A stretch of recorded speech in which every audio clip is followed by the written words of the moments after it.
Bismillahirrahmanirrahim. Assalamualaikum warahmatullahi wabarakatuh. Innal hamdalillah nahmaduhu wa nasta'inuhu wa nastaghfiruh wa na'udzu billahi min shururi anfusina wa min sayyiati a'malina. May yahdihillahu fala mudhillalah wa may yudlil fala hadiyalah. Asyhadu an la ilaha illallah wahdahu la syarikalah wa asyhadu anna Muhammadan abduhu wa rasuluh la nabiyya wa la rasula ba'dah. Alhamdulillahirabbil alamin. Puji syukur kita panjatkan kehadirat Allah Subhanahu wa taala.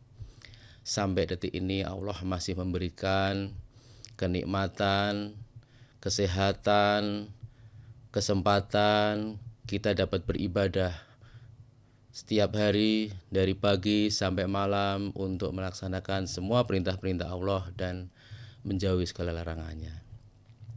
Sholawat serta salam kita haturkan kepada junjungan kita Nabiullah Muhammad sallallahu alaihi wasallam, istri-istri beliau, keluarga beliau, sahabat-sahabat beliau, tabi'in, tabi'ut tabi'in, dan mudah-mudahan di yaumil akhir kita mendapat syafaat dari beliau. Amin ya rabbal alamin.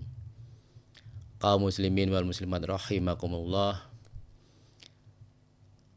Ayat pertama yang Allah turunkan kepada Nabi Muhammad adalah Iqra. Kita tahu bahwa saat itu Nabi Muhammad tidak bisa membaca, tidak bisa menulis, tapi diulang-ulang. Iqra, bacalah. Iqra, bacalah. Kemudian lambat laun Rasulullah mengikutinya. Hikmah apa yang kita dapatkan di situ? Iqra, bacalah, tadaburilah, pelajarilah, kajilah ayat-ayat Allah. Yang kita tahu ada ayat-ayat kauniyah, ada ayat-ayat kauliyah. Ayat-ayat yang termaktub dalam Al-Quran.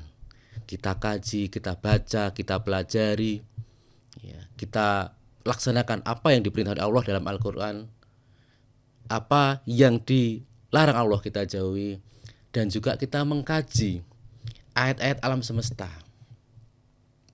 Apalagi bagi sebagian yang sekarang belajar di dunia Islam, sains, teknologi.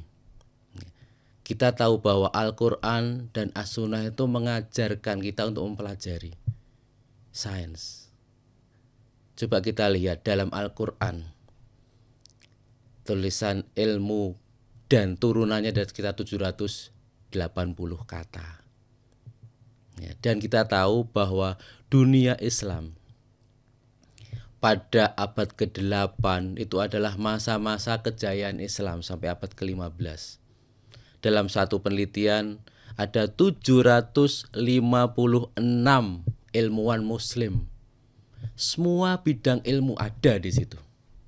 Tapi kita lihat sekarang adanya dikotomi, pembeda bahwa Islam ya Islam, sains ya sains, ada batas antara Islam dan sains.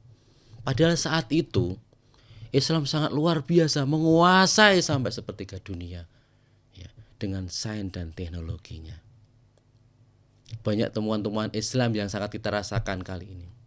Penemuan kamera dan seterusnya, yang di buku-buku pelajaran siswa kita ketemui, karena diganti dengan nama-nama ilmuwan-ilmuwan modern dari barat.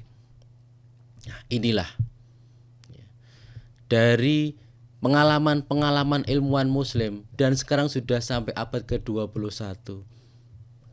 Islam apakah sudah menguasai dunia? Kalau kita melihat teknologi, pasti melihatnya ke dunia barat. Seolah-olah bahwa teknologi sains itu adalah bukan Islam, bukan milik Islam. Padahal kita lihat dalam Al-Quran jelas, banyak sekali kajian-kajian sains yang ada dalam Al-Quran. Oleh karena itu, jika Islam ingin kembali berjaya di dunia ini, ya, sains dan teknologi inilah yang harus dikuasai. Ya. Banyak pemuda-pemuda Muslim, pemuda-muda Islam yang sekarang sekolah awal-awalnya adalah berada di pondok pesantren, setelah di perguruan tinggi memilih program studi yang ke arah sains teknologi. Harapan inilah yang nantinya 5 tahun, 10 tahun, 15 tahun lagi Islam akan berjaya. Kenapa? Teknologi dikuasai oleh orang-orang Muslim. Teknologi untuk kebaikan.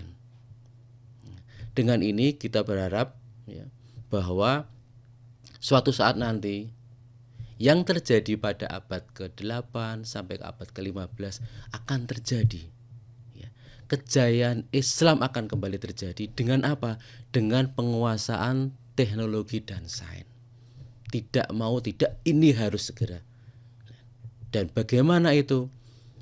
Bahwa Muslim disadarkan, ya, bahwa sains itu tidak jauh dari Islam.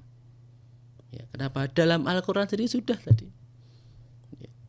Dan setiap hari kita mempelajarinya. Dari kita bangun tidur sampai kita tidur lagi, ilmu sains apa yang tidak ada di situ.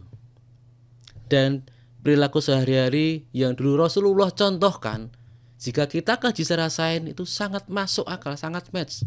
Ya, bagaimana beliau makan, bagaimana beliau bersuci, itu sains ada di situ. Ya. Oleh karena itu sebagai penutup, marilah kaum muslimin dan muslimat, ya, kita buka pikiran kita buka cakrawala kita, bahwa Islam dan sains adalah satu kesatuan yang tidak bisa kita pisah-pisahkan. Tidak ada dikotomi, ini loh Islam, ini loh sains, kita harus satukan. Dengan itu insya Allah, ya, Islam akan kembali jaya di dunia ini seperti pada abad ke-8 sampai abad ke-15. Demikian yang bisa kami sampaikan. Jika ada tutur kata yang salah, itu datangnya dari kami pribadi, kealfaan kami. Jika ada benarnya, itu datang dari Allah Subhanahu wa taala, dan mohon maaf jika ada hal yang kurang berkenan. Billahi taufiq wal hidayah. Assalamualaikum warahmatullahi wabarakatuh.